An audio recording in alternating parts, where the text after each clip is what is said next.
J'étais l'une de ces petites filles. Dans mon quartier à Bab el Hadid, je passais mon temps à jouer, à rire et à courir, sans me douter un instant que mon avenir sera à tout jamais scellé à celui de ma patrie. Je m'appelle Maliha, et voici mon histoire.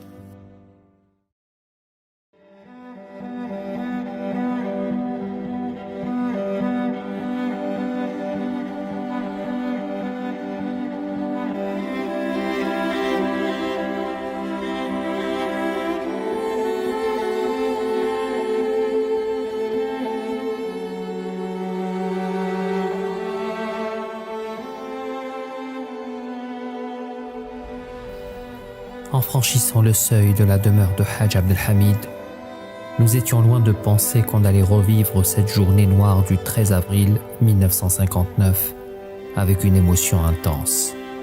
Smaïl Hamidou, le frère cadet de Maliha, nous raconte.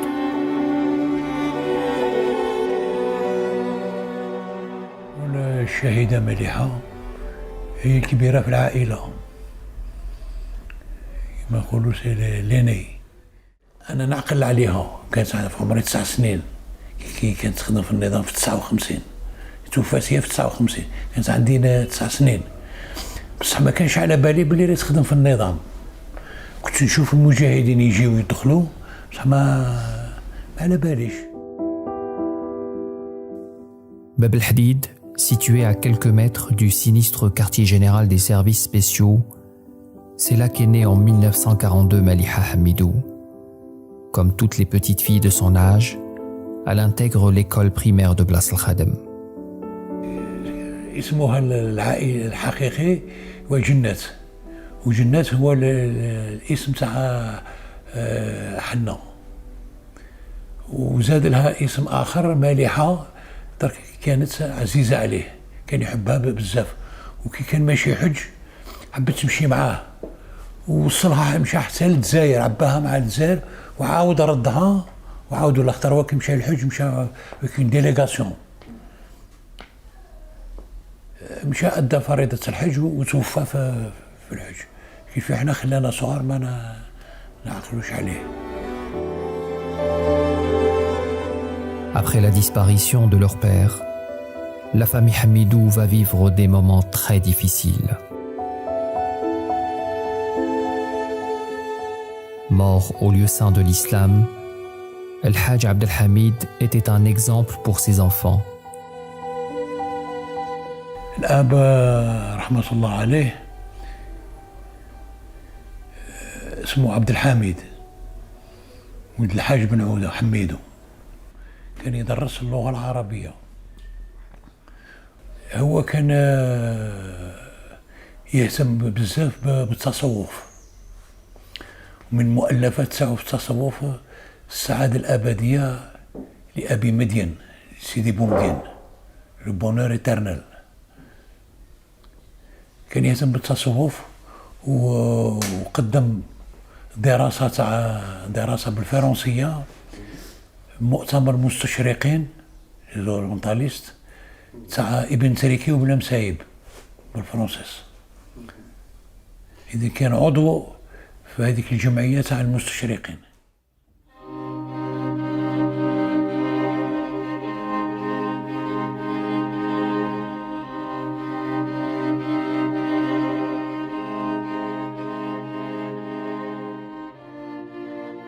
C'est à Dar el-Hadith que Maliha Hamidou va parfaire tout au long de sa scolarité son éducation religieuse. Elle va prendre conscience de l'amère réalité à laquelle était confronté le peuple algérien.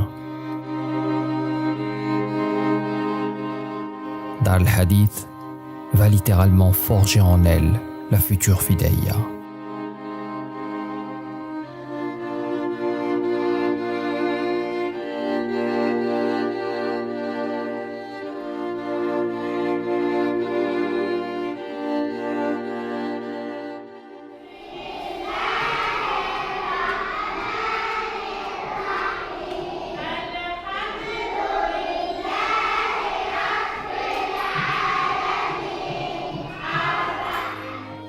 Les Tlemceniens découvrent Dar el-Hadith le 27 septembre 1937.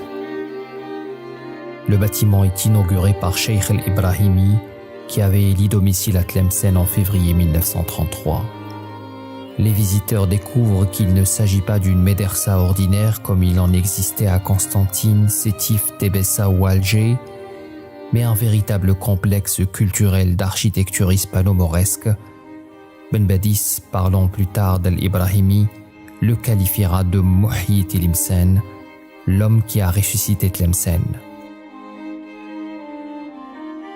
Cheikh Bouhannan Abdallah, Cheikh Sabban Mukhtar, Cheikh Salah Zarrouq, Cheikh Melouka, Cheikh Ben Yelles, Cheikh Ben Ousmane Abdel Wahhab, tous étaient volontaires et avaient contribué à former une élite qui a été le réservoir de la révolution du 1er novembre 1954. À l'exemple des 40 shahids, élèves de la médersa, dont les noms sont sculptés à l'entrée de la petite mosquée au rez-de-chaussée.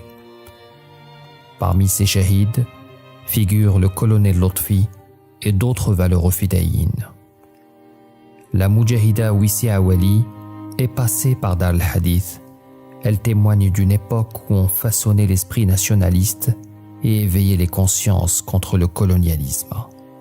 À l'époque, il y avait les Jamaït al-Ulama qui venaient à Tlemcen. Donc il y avait le Bachir Ibrahimi, le Cheikh Ben Badis Dja. À cette période, le Jamaït al-Ulama essayait de créer des écoles dans les environs de Tlemcen. Et pour avoir des maîtres qui enseignaient, ils n'avaient pas de budget. Donc il y avait une campagne de solidarité. C'était des dons? Des dons, oui. Toutes les femmes de Tlemcen, ils passaient avec des corps. J'ai vu maman enlever ses bracelets et les poser dans le panier de Saddam. Et pendant cette période où j'étais à l'école française, après-midi, vers 4 heures, on allait en courant, mes frères et moi, vers la médersa d'Al-Hadith. Donc ma première classe a été à Simlouka. Justement dans cette petite classe et même plus tard, pendant les week-ends, ils nous emmenaient en promenade. Et pendant ces promenades, on chantait à tue-tête toutes les anachides qui existaient à l'époque. C'est-à-dire anachid par exemple, qu'est-ce que vous anachid, Jazairuna, Ya Bilad al-Judud, Min Jibalina Tala'a, Sawt al-Ahrar, Ishadiya Sama, Sha'b al-Jazair Muslim. Donc toutes ces chansons, on les répétait avec un amour et une voix. Et les maîtres nous disent doucement, les Français vont nous entendre, et nous on s'en foutait. في دار الحديث تما تعرفت على الشباب المتحمس للتنظيم الثوري وري كاينه تما رخامه في الدار كي تدخل لدار الحديث تصيب رخامه تما الشهداء اللي ما استشهدوا كانوا يقراوا تما في دار الحديث تما تشبعت بالروح الوطنيه. Elle commence alors à être imprégnée d'un sentiment de révolte. À cette époque, le courant révolutionnaire était très fort et le destin de Maliha allait prendre un tournant décisif.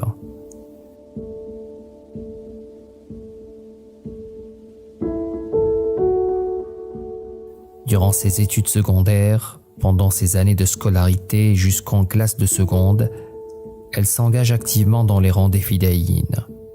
Le premier contact avec la révolution se fait par l'intermédiaire d'une certaine Zhour, une femme militante.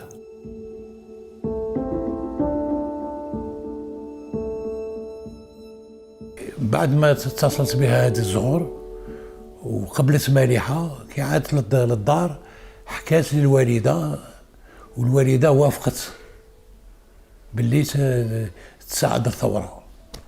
ورابعة كان على بالها هي كانت كاتمة أسرارها كان على بالها بصح ما كانت دائما تبعدها في العمليات الفدائية وهذاك ما تخليهاش تدخل.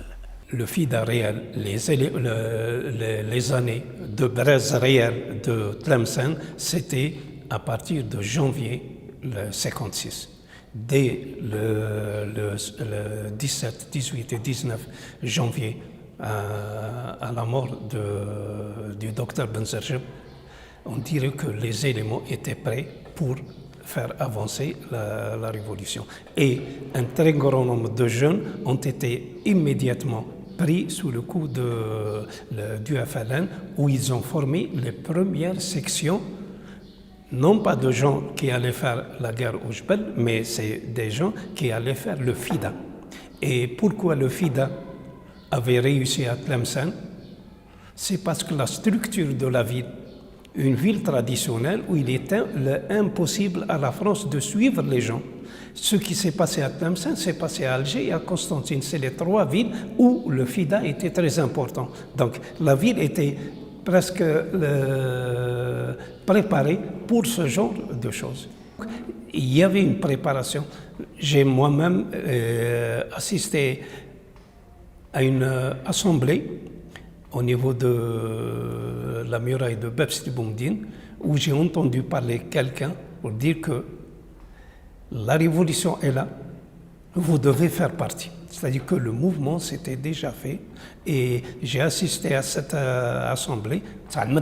Il se passait pour un bonhomme qui disait les bonnes augures, mais il n'avait pris comme le message, c'était pour la révolution algérienne. Donc toute cette population-là était sensibilisée à la révolution.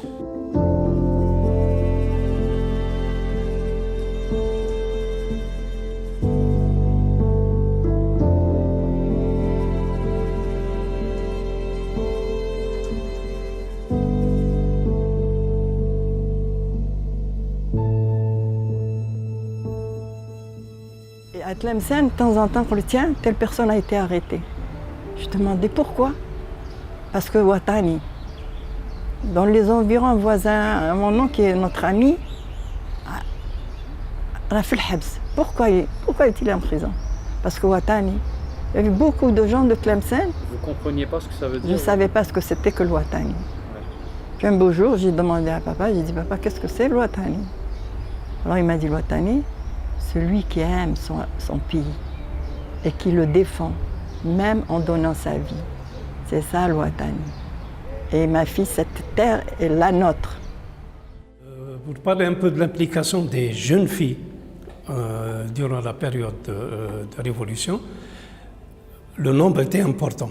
On peut citer surtout quelques lycéennes, Nemish qui sera la future Madame Lotfi, Awisha Sliman, le Talb Salima, Awali Wissi, et il y en a d'autres.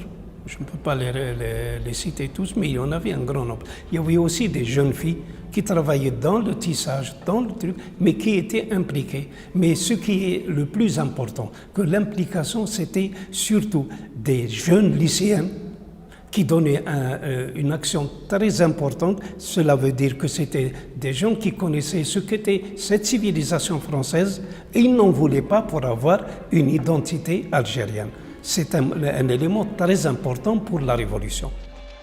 Débordant de courage et surtout de lucidité, l'étudiante aux yeux noirs et au regard franc est tout de suite repérée et recrutée pour son audace. Elle est alors désignée comme secrétaire de la cellule combattante du secteur de Sidi Chakar, afin de collecter des renseignements et surveiller les mouvements ennemis. Maliha va très vite participer à des missions plus périlleuses en milieu urbain. Elle planifie et coordonne des opérations dangereuses de FIDA. L'étudiante des années 1957 apprend à manier la grenade. Dans son cartable, il y avait toujours une arme. Maliha était prête à tout.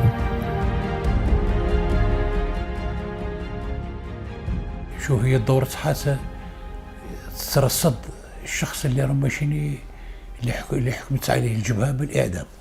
طيب الجبهة تحكم بالإعدام ويزيفطوا شكون اللي ينفذ العملية.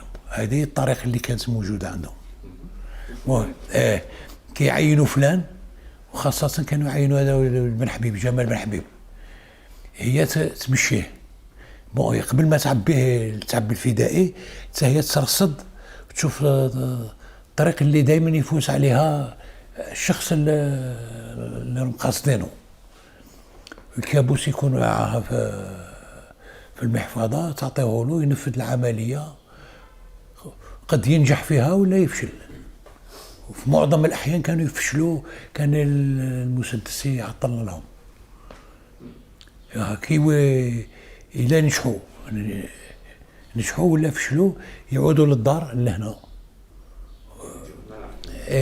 تعاود تجيب الفدائي للدار. C'est que Mali Hamidou était d'une intelligence au-dessus de la moyenne et d'un degré de militantisme assez... C'était un peu, disons que c'était la pièce maîtresse de tout le relais du FIDA ici au niveau de Sidi Jacquer de Boudin et Tlemcen. C'était à son âge. Et elle avait un sens d'observation qui était un peu approfondi. Donc ce n'était pas une fidaïenne quelconque. C'est vrai, elle avait appris le maniement des armes, mais aussi elle avait des suites dans les idées. Donc Mali Hamidou représentait un réel danger pour les forces coloniales de Tlemcen, et particulièrement la DST, qui s'acharnait contre les intellectuels. Parce qu'être fidèle et intellectuel, ça fait beaucoup pour la France. شافوا في اللي فيها مؤهلات باش نجمو تدخل لهم الأسلحة في وسط البلاد. يعني تلمسان كانت دايرة بالجنود الفرنساويين، كانوا عاملين كل باب، لأن تلمسان فيها البيبان، باب الحديد، باب الجياد، باب وهران.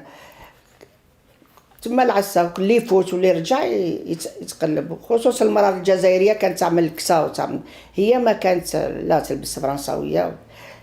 ما اللي ما يعرفهاش باللي الجزائرية يقول هذه أوروبية. هي كانت تمشي تفوت مع عبد الوهاب بن عثمان يعبي السلاح ويفوتوا متقابطين يحسبوها زوجها ولا أي واحد معاها، ولا يفوتوا ما عمرهم ما قالوا لهم ريضوا ولا قلبوهم. يفوتوا يعملوا العمليات ويتصلوا بالناس اللي في وسط البلاد وكل شيء ويعاودوا يخرجوا. Fidaï qui était très recherché, et il fallait le faire sortir de la ville de Tlemcen. C'est elle qui a pris sur elle. C'était un bonhomme beau, Ali Khadim, qu'on appelait Major. Elle le prend par le bras, comme si c'était son mari. Elle passe devant le barrage français, elle jette un clin d'œil aux soldats français et elle passe en riant. Le soldat lui reprend le clin d'œil et elle passe avec le bonhomme recherché. Alors cette sérénité, passer devant des Français sans que le bonhomme ne puisse être pris. Elle avait reçu dans la maison de banlieue de grandes personnalités. La maison familiale de feu Haj Abdelhamid, située sur les hauteurs de Tlemcen à Sidi Chaker, devient alors le PC de tous les maquisards et moussebbilines de la région, le lieu de refuge, PC des opérations en ville et aussi lieu de transit des moudjahidines. Un certain Sherif Belkacem est aussi passé par là. وكان مركز عالي اللي فات في بومدين عبر رمضان فوتوا الهدرك لا اللي فوتوا شريف بالقاسم مروان وعبدو بن عثمان واسمه الاخر جمال بن حبيب، هذاك استشهد في رياض الحمار في دار قوار، استشهد فدائي صغير. هذاك رئيس الفداء، كوميسار كان يقول لك المحافظ السياسي كنا نسميوه، فهمتي؟ هادو كانوا وعدة إخوان. Maliha Hamidou, c'est elle. C'est Maliha Hamidou qui est venue lorsque Sherif Belkacem, Si Jamal, c'était son nom de guerre. كان معاه عفان، كان معاه مزيان، les responsables de la zone. وكان معاه bien sûr le capitaine qui était le responsable, Zoubir, qui était le chef de la zone 1. Parce qu'à 17 ans, on imagine mal qu'un lieutenant ou un responsable zonal fasse confiance à une fille de 17 ans pour l'accompagner.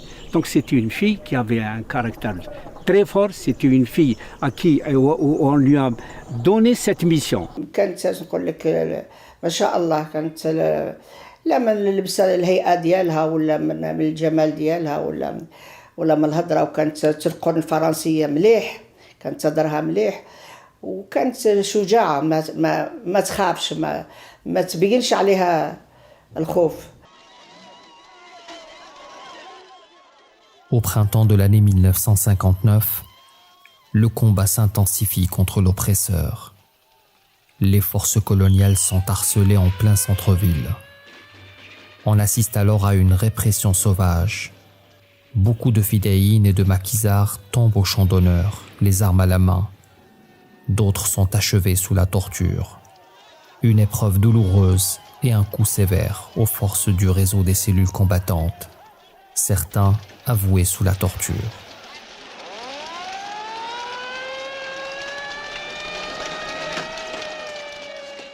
ليله واحده 5 د المراكز كي جاو عند مالحه جاو لعندي جاو عند الاخرين كامل في ليله واحده اللي صابوه عباوه واللي ما صابوش. هي كي قبل هذيك الليله زقاس لي مالحه الله يرحمها باش عندي شيك واغط كل شيء كيش رحنا ما احنا جاه الخبر مانيش عارفه قالوا لنا راكم بخطر راكم كي قبطوا هذوك الناس اللي يعرفونا رحنا في خطر.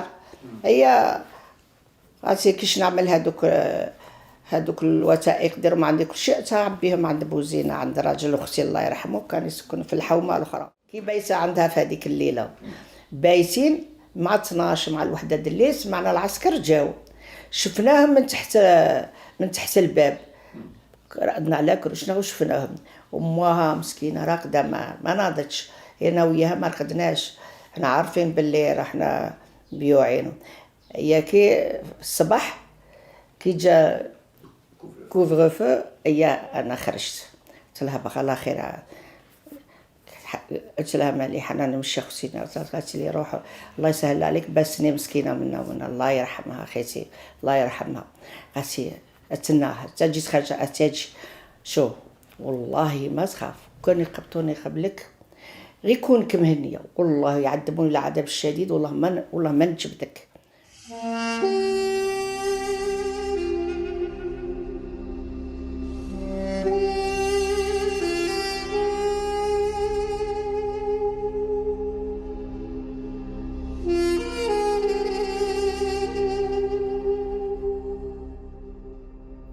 Maliha était consciente du danger et s'attendait au pire à tout moment.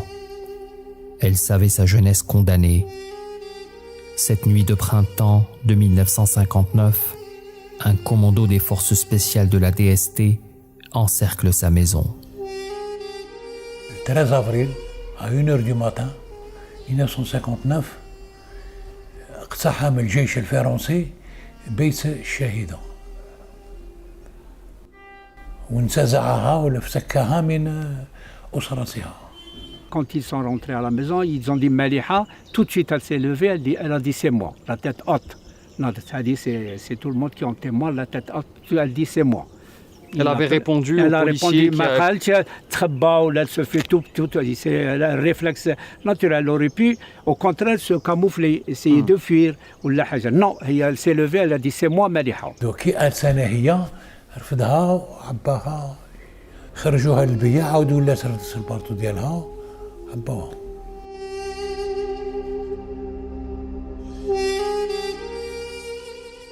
Avec fierté, Maliha enfile son manteau comme un dernier geste ordinaire d'une adolescente qui s'apprête à quitter son domicile familial. Calme et résignée, elle se laisse emmener par ses bourreaux. Ils l'ont emmenée à la bastion 18 et après comment elle est morte, comment il l'a achevée, elle est venue là, juste à côté de cet endroit, Sidi Abdallah, c'est les témoignages qui rapportent ça. Sidi Abdallah, en haut de Sidi Abdallah, elle leur a dit, venez, je vais vous montrer où sont les moujahidines ou là où sont les policiers, les tortionnaires, ces tortionnaires. La police coloniale, oui. Les tortionnaires, elle les a ramenés ici avec l'armée, etc. Elle les a ramenés ici. Hia, elle pensait, elle avait programmé, je ne peux rien dire. Ils l'ont ramenée ici, elle a essayé de fuir, d'après les témoignages, et là, quand elle a essayé de fuir, ils l'ont mitraillée. Le dos, ils l'ont mitraillé, bon, ils l'ont mitraillé, voilà ce que rapportent les témoignages. احنا باش عرفناها باللي توفات واحد من الأقارب ممرض في المستشفى سمع باللي جابوا بس حميدو مشى يشوف عقلها هو اللي بلغ باللي مليحة استشهدت. هذاك راجل الخسيدي اخر اللي اتصلت به انا وراجل الخسي هذاك عاود خلط عليا بالعباس. حنا قاعدين هكذا الغدا وقال لي خديجه سمع قال لي مليحه مسكينه غسلوها. الله انا لله وانا اليه شهيده عند ربي.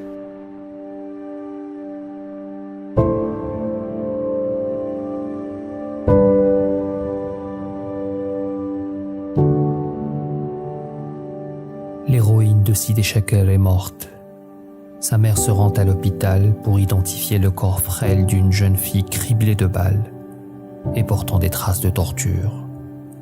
Meliha, ou Rachida, son nom de guerre, a tenu sa promesse. Elle a résisté à ses tortionnaires. Elle n'a livré aucun secret et a choisi le sacrifice ultime.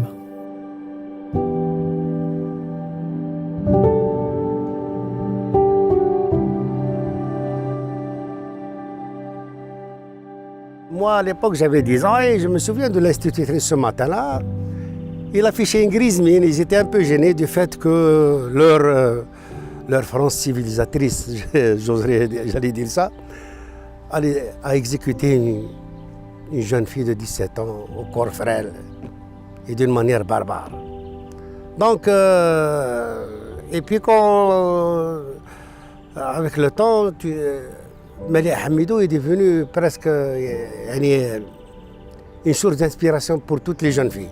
C'est là où le FIDA a pris son vrai départ, son envol. Et dans toutes les chaumières de la wilaya, même dans les régions les plus reculées telles que Bnisnous, telles que Maghnia, le nom de Meliha Hamidou est arrivé jusque-là. Et pour vous dire que toutes les femmes qui ont accouché cette année-là d'une fille, elle leur a donné le fils de Meliha Hamidou et on appelait ça Am al-Huzn, l'année du deuil. C'est pour ça que Meliha est devenue Notre-Dame de Tlemcen. أول كي مشيت لفت الصورة تاعها صغيرة وحاملة الزهرة هكذا فهمت وديتها لجريدة المجاهد تاعنا الحدود باش خرجوها. أنا اللي خرجت التصويرة تاعها. Certes, il y avait des morts de tout le temps de part et d'autre, mais assassiner une étudiante à l'âge de 17 ans qui fréquentait la classe de seconde. Je vais vous dire une chose, à l'époque même, disons que les forces un peu progressistes en France ont condamné d'une manière, à leur manière, l'assassinat. Et je me rappelle qu'il y a la presse communiste, du côté de Perpignan, même en Espagne, ils ont vivement condamné l'assassinat. Le Parti communiste français a condamné.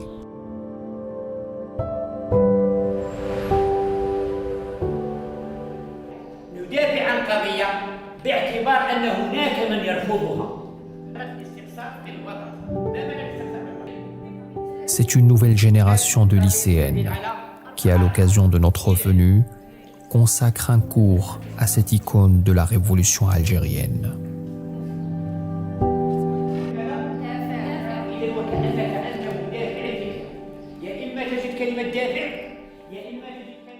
المديرة كانت تجي عندنا وتقول لنا نتوما بنات مليحة حميدو خصكم تكونوا كيفها كيفها زعما هي كانت قوية زعما هيدا.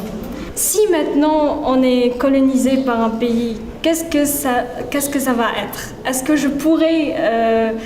je pourrais me sacrifier en tant qu'une fille de famille, en tant qu'une personne qui est encore jeune, qui est encore, comment pourrais-je dire, elle voit le monde. Qui a tout son avenir devant elle. Qui a tout son avenir devant. Tout ça, laisser tomber et aller vers la lutte, c'est ça? Oui, c'est ça. Je me dis que peut-être je pourrais le faire si comment dire, si j'étais dans son camp. Parce que à son temps, Meliha Hamidou n'était pas toute seule à faire ces choses. Donc c'est toute l'Algérie, c'est tous les martyrs qui se sont unis pour un futur meilleur. Merci. Merci.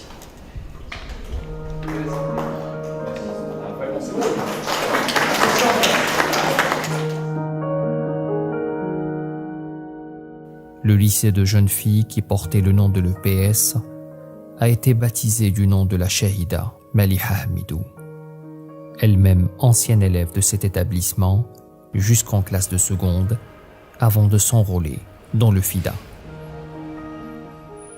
S'il faut rappeler quelque chose, c'est qu'en 1970, lorsque le gouvernement algérien,